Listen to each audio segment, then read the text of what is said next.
Jika binatang buruannya lari dari hadapan pemburu, lepas katakanlah, kemudian dia menemukannya, mungkin terluka ya, lari lain, kemudian ditemukan, dan pada tubuhnya terdapat bekas anak panah.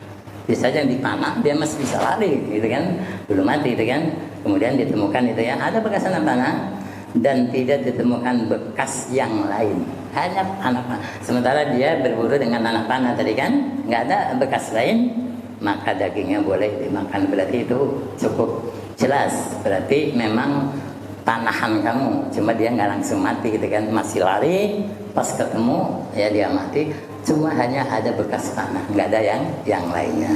Jadi sepanjang tidak melebihi 3 malam, juga ada ketentuan, karena kalau sudah 3 malam itu kan sudah rusak gitu ya. Jadi agama juga ya membatasi, karena ini kalau sudah lebih dari 3 malam mungkin sudah membusuk, sudah rusak ya, daging tadi tidak sehat lagi gitu kan. Makanya kata Nabi sallallahu alaihi wasallam juga, kulhu malam yuntin, makanlah dia selama belum membusuk ya. Itu catatan pertama. Yang kedua, jika seekor binatang diburu ya, kemudian jatuh ke dalam air lalu mati, boleh nggak dimakan dagingnya? Dagingnya tidak boleh dimakan.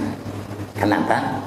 Karena bisa jadi dia mati karena tercebur ke dalam air, kelelep tadi, bukan karena anak panah.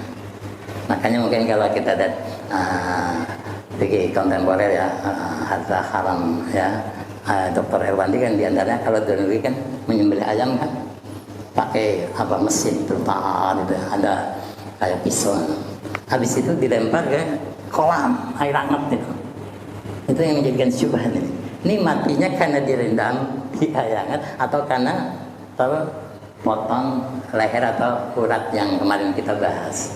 Makanya dia dikhawatirkan kalau daging-daging impor dari negeri yang bukan negeri muslim atau enggak ada sertifikat halal dari lembaga yang memang muhtamad itu ya.